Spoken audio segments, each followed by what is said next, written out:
Hello दोस्तों, intention of success में आपका स्वागत है। आज गर्मी बहुत ज़्यादा है जी, थोड़ा सा आप लोग ध्यान दीजिए। गर्मी है, पानी की मात्रा बढ़ाइए, ठीक है। तरबूज खाइए, ठीक। पानी वाली चीज़ें जितने भी हैं, ठीक है, आप खाइए। उससे क्या है कि आपके स्वस्थ जो है शरीर स्वस्थ रहेगा। चलिए आइए देखते हैं क्वेश्चन की तरफ। कह रहा है कि 12 के गुणजों का लघुत्तम समापवर्त्य 1056 है। यदि इनमें से एक संख्या 132 है तो दूसरी संख्या क्या होगी, ठीक है। इसमें बोल रहा है कि एक संख्या कितना है, 132 है, तो दूसरी संख्या क्या होगी, ठीक है। तो हम मान लिए कि यहाँ पे कह रहा है कि 12 के गुणज, तो जो 132 है इसको हम तोड़ेंगे 12 के गुणज में, तो हो जाएगा 12 इंटू 11, ठीक। तो हम मान लिए कि पहली संख्या ये है, तो 12 का गुणज यानी कि दूसरी संख्या हमारी कितनी होगी, दूसरी संख्या होगी हमारी 12 इंटू एक्स। मान ले रहा है कि 12 इंटू एक्स है, ठीक है। तो कह रहा है कि लघुत्तम समापवर्त्य कितना है, कह रहा है कि 1056 है, ठीक। और कह रहा है कि जो मौसा है और एक संख्या क्या है 132 है, तो हमारा जो इसका लौसा होगा वो कितना होगा।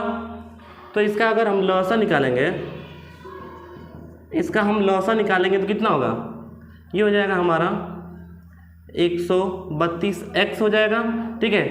तो कह रहा है कि यहाँ से एक्स हम क्या है हमारा कॉमन है, और 11 और एक्स ये हमारा हो जाएगा 132 एक्स, ये हो गया हमारा लौसा, ठीक है। और 132 बराबर है किसके, 132 एक्स बराबर है हमारा 1056 के। किसके बराबर है, 1056 के। अब क्या करेंगे हम, यहाँ पे x की वैल्यू निकालेंगे, ठीक है। यहाँ पे हम x की वैल्यू निकालेंगे, तो x इज इक्वल टू 1056/132 कितने टाइम्स में कट रहा है, तो ये कटेगा हमारा 2 4 8 टाइम्स में ये कटेगा हमारा, ठीक है। ये हमारा 8 टाइम्स में कटेगा, ठीक। तो कह रहा है कि हमारा दूसरी संख्या कितनी है हमारी x, यहाँ पे x की वैल्यू आ गई है, तो दूसरी संख्या होगी हमारी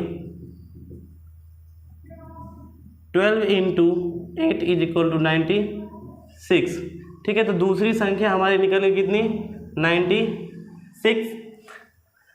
अब आइए दूसरे वाले क्वेश्चन में देखते हैं। दूसरा वाला क्वेश्चन कह रहा है कि यदि तीन संख्याएं 1 2 3 के रेशियो में है, ठीक है। यहाँ पे कह रहा है कि 1 2 3 के अनुपात में है, तथा इनका महत्तम समापवर्त्य दिया है कितना, इसका महत्तम समापवर्त्य दिया है कितना, 12 दिया है। तो कह रहा है संख्याएं ज्ञात करिए, ठीक है, संख्याएं ज्ञात करिए।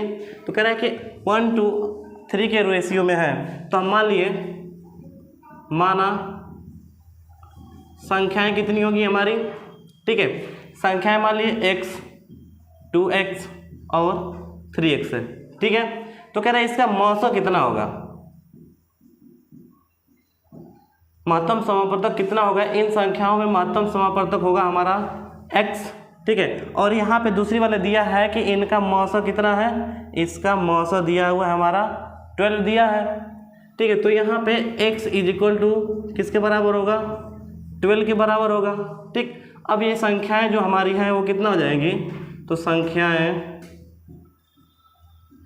होंगी x is equal to 12, 2x is equal to 2 into 12 is equal to 24, और 3x into 3 into 12 is equal to 36। तो हमारी संख्याएं होगी 12, 24 और 36। ये बात ध्यान दीजिएगा, ठीक है। तो कह रहा है कि यदि ऐसा क्वेश्चन आए तो हम आसानी तरीके से लगा लेंगे। कह रहा तीसरा क्वेश्चन दिया है, तीसरा वाला थोड़ा ध्यान दीजिएगा, मोस्ट इंपॉर्टेंट है। और ये वाला क्वेश्चन जो था पहला वाला, ठीक है, ये हम 2 क्वेश्चन दिए थे लगाने के लिए, तो उसमें से एक क्वेश्चन तो हम शॉर्ट वीडियो के माध्यम से लगा दिए थे, और ये जो दूसरा क्वेश्चन है ये हमारा यहाँ पे है, ठीक है। अब इसमें दे रहा है तीसरा वाला क्वेश्चन, थोड़ा सा इस पर ध्यान दीजिए। कह रहा है कि दो संख्याएं जो है 5 और 6 के रेशियो में है, ठीक है। कह रहा है कि इनका महत्तम समापवर्तक दिया है कितना, इसका महत्तम समापवर्तक दिया है हमारा 4 दिया है, ठीक है। तो कह रहा है कि इसके लघुत्तम समापवर्तक ज्ञात कीजिए। कह रहा है कि इनका लघुत्तम समापवर्तक कितना होगा ये हमको ज्ञात करना है, ठीक है। तो सबसे पहले संख्याएं जो होंगी वो हमारी क्या होंगी, कह रहा है कि 5 इंटू 6 के रेशियो में है, तो संख्याएं क्या होंगी, संख्याएं होंगी 5x हम मान लिए और ये हो गया 6x मान लिया, ठीक है। मौसा दिया है हमारा कितना, मौसा दिया हुआ है 4, ठीक है। और यहाँ से अगर हम मौसा निकालें तो कह रहा है कि मैक्स, यहाँ से हम मौसा निकालेंगे, ठीक है। HCF हाईएस्ट कॉमन फैक्टर तो क्या होगा यहाँ पे x होगा, तो यहाँ पे जो हमारा मौसा निकलेगा वो होगा हमारा x, ठीक है। तो इसलिए मौसा x इक्वल टू कितना हो जाएगा 4 हो गया, ठीक है।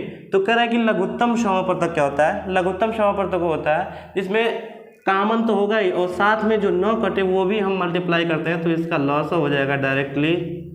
लघुत्तम समापवर्तक होगा 4 × 5 × 6 और ये होगा हमारा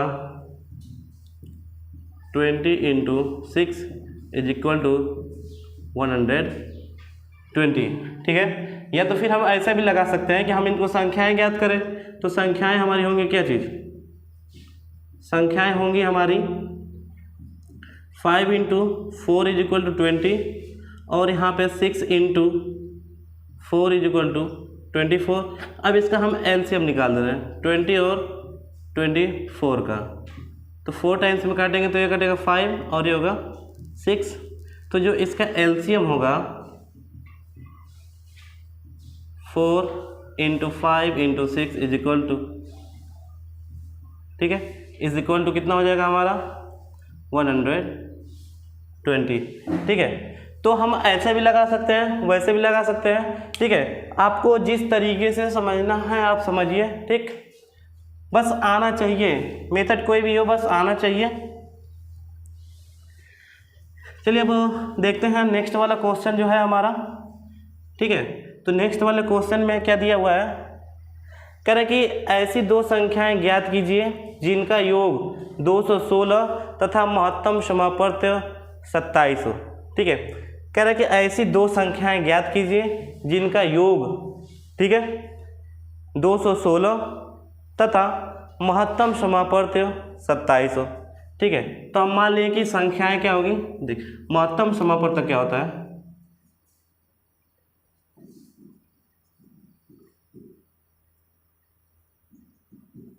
महत्तम समापवर्तक क्या होता है, यहाँ पे दिया है 27, यानी कि हाईएस्ट कॉमन फैक्टर, यानी कि दोनों संख्याओं में क्या किया गया होगा 27 को लिया हो गया होगा। तो हम मान लिए, माना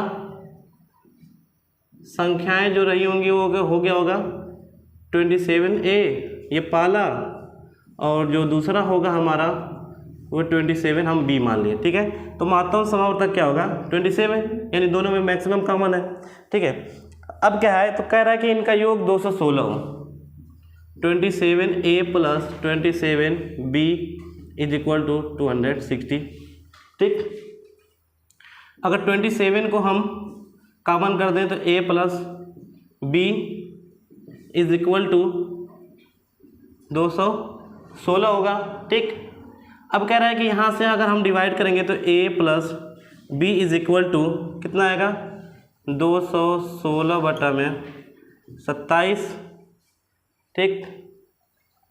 कितनी बार में कटेगा 8 × 16 = 5 × 21, यानी कि ये कटेगा हमारा 8 टाइम्स में, तो A + B = 8, ठीक है। अब मान लीजिए क्या है कि पहली और दूसरी संख्या, माना जो संख्याएं हैं वो क्या है सअभाज्य संख्या है, क्या है सअभाज्य संख्या है। तो हो सकता है कि एक 1 और 7 हो, ठीक है, 1 और 7 हो और दूसरा 3 5 हो, ठीक है। तो कह रहे हैं कि A की वैल्यू या तो 1 हो सकती है और B की वैल्यू 7 हो सकती है, या फिर A की वैल्यू 3 हो सकती है, फिर A की वैल्यू 5 हो सकती है, ठीक है। तो यहाँ पे दो संख्याएं मिलेंगी, पहला 27 × A = अगर A की जगह हम 1 रखें, ठीक है, A की जगह 1 रखें 27, ठीक है, × 1 = 27, ठीक।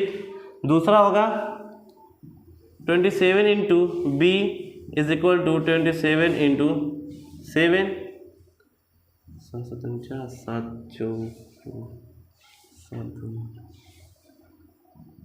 18, या तो ये होगा संख्याएं, या फिर 27A = 27 into 3 is equal to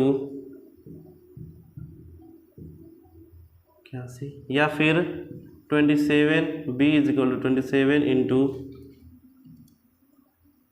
5,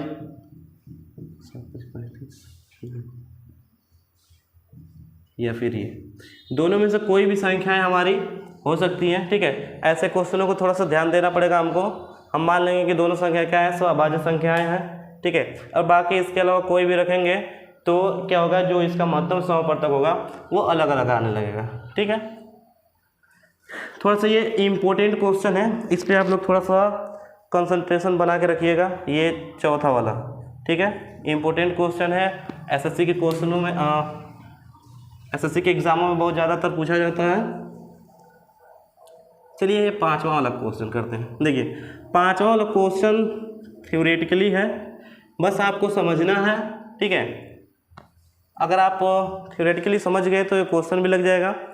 कह रहा है कि ऐसी संख्याओं में कितने जोड़े होंगे जिनका महत्तम समापवर्तक 16 तथा लघुत्तम समापवर्तक 136 होगा। ठीक है, तो इसमें क्या करेंगे हम, एक नोट होता है, नोट। ठीक है, यदि दो संख्याओं का महत्तम समापवर्तक, ठीक है, उनके लघुत्तम समापवर्तक को पूर्णतः विभक्त करता है, ये क्या होता है, ये नियम है। ठीक है, कह रहा है कि यदि दो संख्याओं का महत्तम समापवर्तक, ठीक है, यदि दो संख्याओं का महत्तम समापवर्तक उनके लघुत्तम समापवर्तक को पूर्णतः विभक्त करता है, तो कह रहा है कि ऐसी संख्याओं में कितने जोड़े होंगे। तो पहली बात ये कि क्या कर रहा है, यहाँ पे 0 होंगे क्योंकि यहाँ पे पूर्णतः विभक्त नहीं करेगा। यहाँ पे जो इसका मौसा है, मौसा कितना दिया है 16, और लौसा दिया है हमारा 136 दिया है। ठीक है, कह रहा है कि संख्याओं का मौसा जो होता है लौसों को पूर्णतः विभक्त करता है, वो भी जब दो अंक हो तो। ठीक है, पूर्णतः विभक्त करता है इनके लौसों को। तो यहाँ पे क्या है, यहाँ पे देख लेते हैं कि पूर्णतः विभक्त करता है कि नहीं करता है। ठीक है, तो यहाँ पे पूर्णतः विभक्त नहीं करेगा, इसलिए यहाँ पे कोई भी जोड़ा नहीं होगा। ठीक है, यहाँ पे कोई भी जोड़ा नहीं होगा। अब नेक्स्ट वाला क्वेश्चन है जो कह रहा है कि दो संख्याओं का लघुत्तम समापवर्त 120 है। ठीक है, कह रहा है फिर से देख लें, दो संख्याओं का लघुत्तम समापवर्त 120 है। निम्नलिखित में से कौन सी संख्या इन संख्याओं का महत्तम समापवर्तक नहीं हो सकता है। ठीक है, तो लाइन कट गई है थोड़ा। ठीक है, गर्मी बढ़ जाएगी। तो क्या है कि इसका जो आंसर आप लोग कमेंट बॉक्स में करेंगे कि इसका जो 6 वाले का है आंसर क्या होगा। तो मिलते हैं फिर कल, तब तक के लिए नमस्कार।